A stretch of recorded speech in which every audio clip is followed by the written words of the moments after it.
Welcome to Talk of the Town. I'm your host, Carrie Dillon. We're joined by Steve Wilmot. You are the tournament director of the RBC Heritage and the president of the Heritage Classic Foundation. Yes, thank you. Good morning, and it is a mouthful. I'm not sure what that means, but no, it's. I'm glad to be here. So and good to have you. Everybody's so excited to get the news. Okay, so the Heritage Classic Foundation had an announcement recently. Tell us what it is. I'm not going to let the cat out of the bag. Tell us. No, well, actually, last week we ended up making an announcement that we will be playing here in traditional dates. The 12th through the 18th of April, the second full week of April behind to the Masters. But we will be back. We're back on the schedule. Not that we were off the schedule, but we're where we're supposed to be, and not in June like we were last year. But we're going to be playing with a limited capacity this year, sure. Which is because of certainly what's happening in the world these days. But we're excited to be back on track and working towards getting to 22, which will be hopefully bigger and better than ever. And it's always amazing your cycle, the way you guys are just in the next year while you're on one at the same time. But it's going to be a bit reimagined this year. So can you paint a picture of what y'all mean by that? Yes. Well, this tournament is 53 weeks out of the year, if not 13 months out of the year. And last year to have what did not happen in April, and then what happened in June, and then we turn around and here we are again in April. But the reimagined tournament for this year certainly won't be what it was in June of last year, but it also unfortunately won't be what it was in 2019. Right. So it's a limited capacity, knowing that with the number one concern that the foundation has, the tour has, the town has, the state has, and that's safety and health and well-being of all. So we're working with all those entities and working closely with the resort and CSA and the community as well to make sure we do the right things, which that is number one concern. And then, we're also with the Reimagine Week, because of some things too, is knowing what happened last year, knowing some of the sunken costs and some of the things that didn't happen in April. We have to look at where we are, and we're not building out the site that we've done traditionally in 2019. Okay. There won't be skyboxes out there.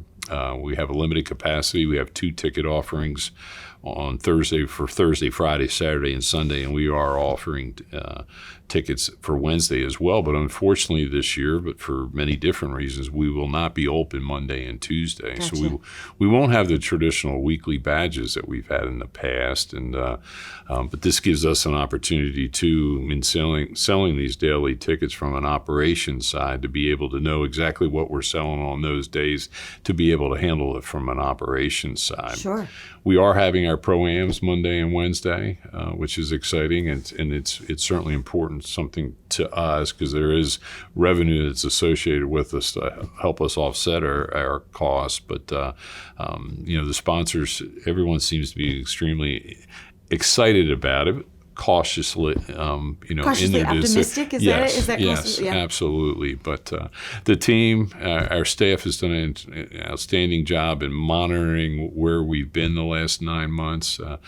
April seems to be right around the corner, but we also have a lot of events leading up to it that we're going to continue to learn from.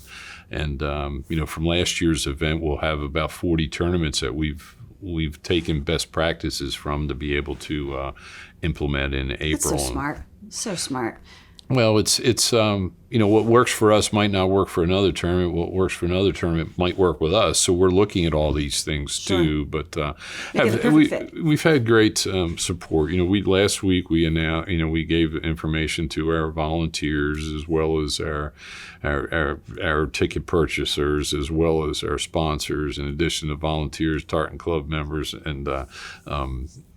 and sponsors, and we're going through an exercise these couple weeks, and then we'll open up to the general public once we get a feel of where we are with our Now, the whole surrounding idea is charities. Catch us up. I know it's near and dear to your heart. Right before we run out of time here, tell us that. No, are we on track? That's the important thing, and that's what the Heritage Classic Foundation is all about. Right. At the end of the day, it's giving back, and we unfortunately had to, because of the circumstances last year, had to stop our charitable programs. But that's our goal this year. Health and safety is number one.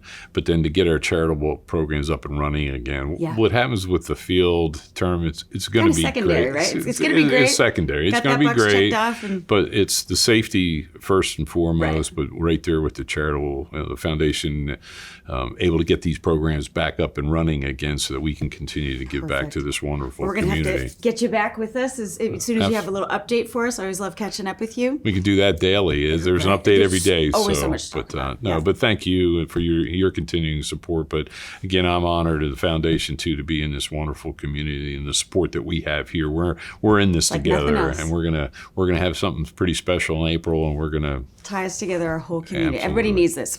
Everybody Well, so needs this. So well, thanks thank for. I can't wait to see how it's going to go. Great. We'll be right back with more Talk of the Town.